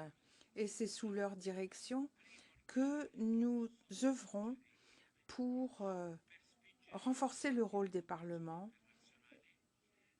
notamment dans le cadre de la coopération internationale, et ce, pour faire face aux défis communs auxquels nous sommes confrontés dans le monde d'aujourd'hui. Le Royaume du Bahreïn est convaincu que le développement et la coopération en Méditerranée exige une coopération parlementaire pour faire face aux conflits, aux guerres, aux crises économiques et aux changements climatiques qui sévissent dans le monde. Et à travers cette coopération parlementaire continue, nous cherchons à renforcer la coordination entre nos assemblées législatives pour pouvoir répondre de façon souple et rapide et trouver les solutions les plus indiquées et qui soient à la hauteur des attentes de nos peuples. Mesdames, Messieurs, je voudrais pour conclure réitérer que les défis du monde d'aujourd'hui nous imposent à tous une double responsabilité pour renforcer notre collaboration de façon active et authentique, pour unifier nos visions et édifier un monde stable, pour trouver également des solutions radicales aux grands défis mondiaux et mettre en œuvre des politiques qui nous permettent de réaliser la paix et le bien-être pour les générations actuelles et futures. Je vous remercie de votre attention. Que la paix et la miséricorde et les grâces de Dieu soient sur vous. I wish to thank Je vous remercie, Madame, et j'accueille le Bahreïn en tant que membre de plein droit de l'APM. Alors, dans le cadre de notre excellente collaboration avec les Nations Unies, j'ai maintenant l'honneur de vous montrer un vidéo-message de son Excellence, M. Antonio Guterres, secrétaire général des Nations Unies. Excellences, Mesdames, Messieurs les parlementaires, je suis heureux de vous saluer chaleureusement alors que vous vous réunissez pour cette 19e session plénière de l'Assemblée parlementaire de la Méditerranée. Votre région est un pont extraordinaire entre les continents, les traditions et les cultures. Votre voix collective résonne bien au-delà des rives de la Méditerranée. En tant qu'ancien parlementaire moi-même, j'attache une grande importance à cette voix car elle va nous permettre d'affronter ensemble les défis auxquels nous sommes confrontés. Vous allez en évoquer bon nombre durant votre réunion plénière. Il y en a 4 qui certainement représentent des défis susceptibles de perturber la vie du monde et mettre en péril notre vie elle-même. Les inégalités, la crise climatique, le développement non contrôlé des technologies et de l'intelligence artificielle et les crises de conflits prolongés. Vous savez que le Moyen-Orient est en pleine transformation, et cela couvre de nombreuses possibilités, mais aussi des incertitudes. La région est en train d'être refaçonné. Mais qu'est-ce qui va en sortir? Nous avons la responsabilité de nous assurer que le Moyen-Orient sorte avec la paix, la dignité et un espoir pour l'avenir.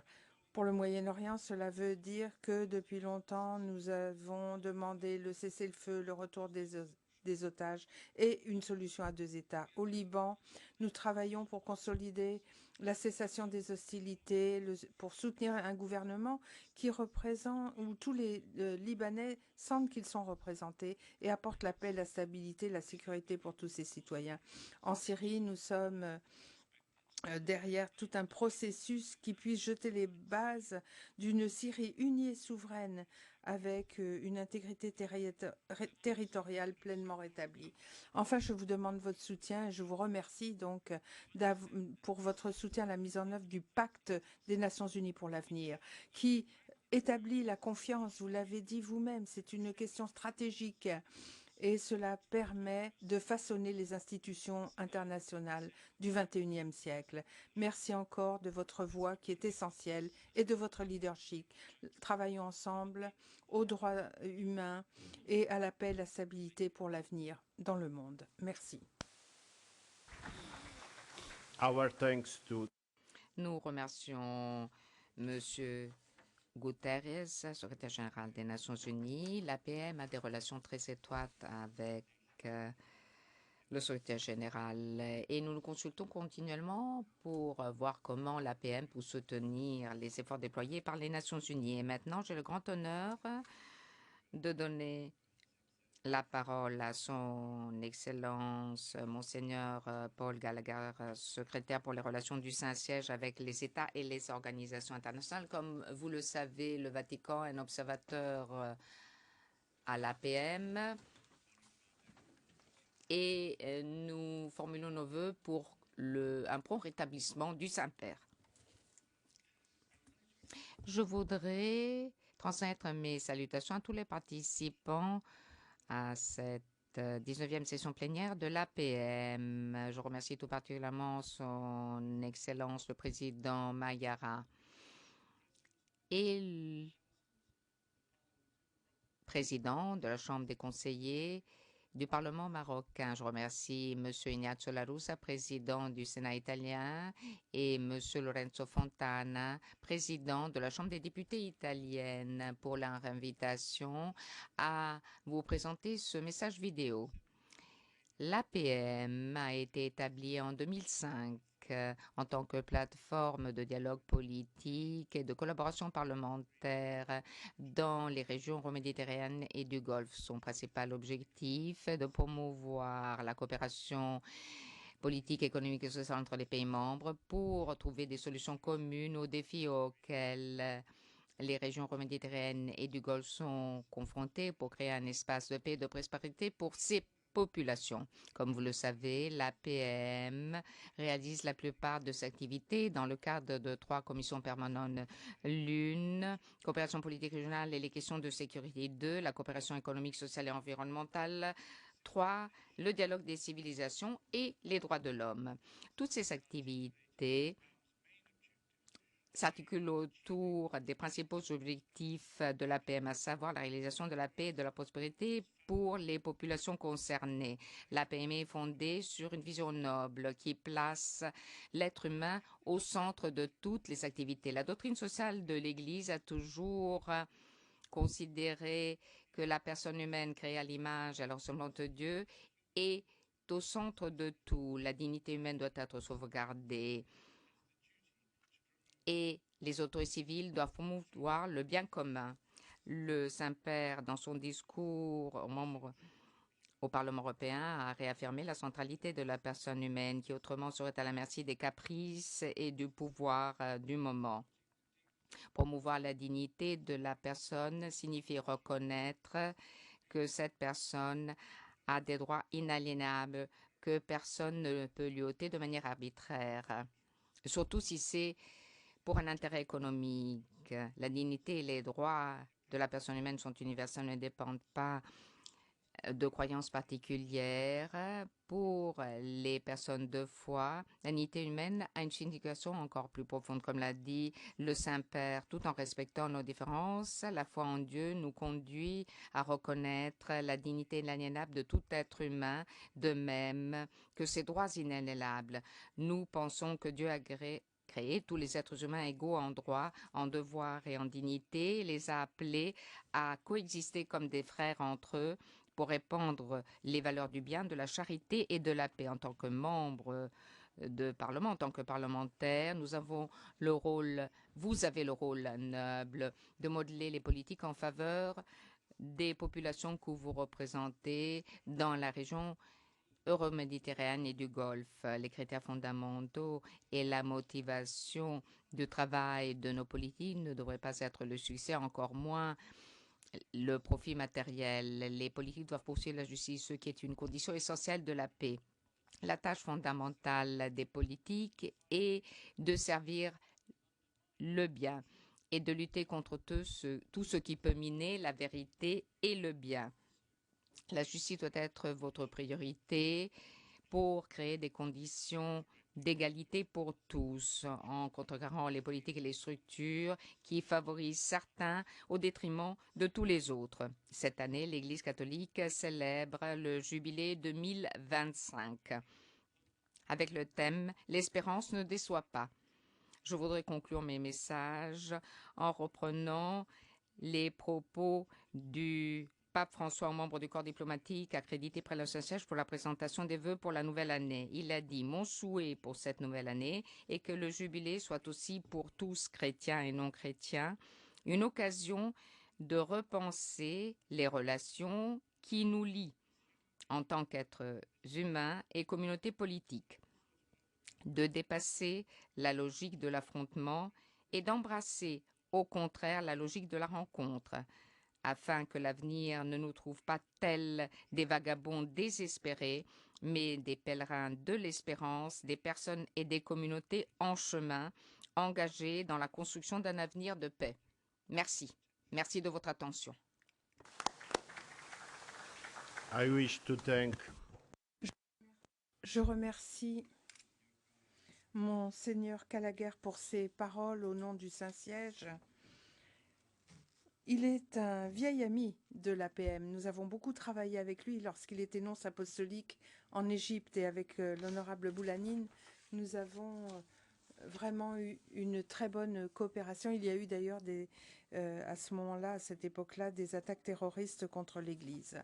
Alors, nous avons terminé notre séance d'ouverture. Je vais inviter le président Pedro Roque à venir nous rejoindre à la tribune, et le président Mayara a des réunions bilatérales, donc nous l'excusons.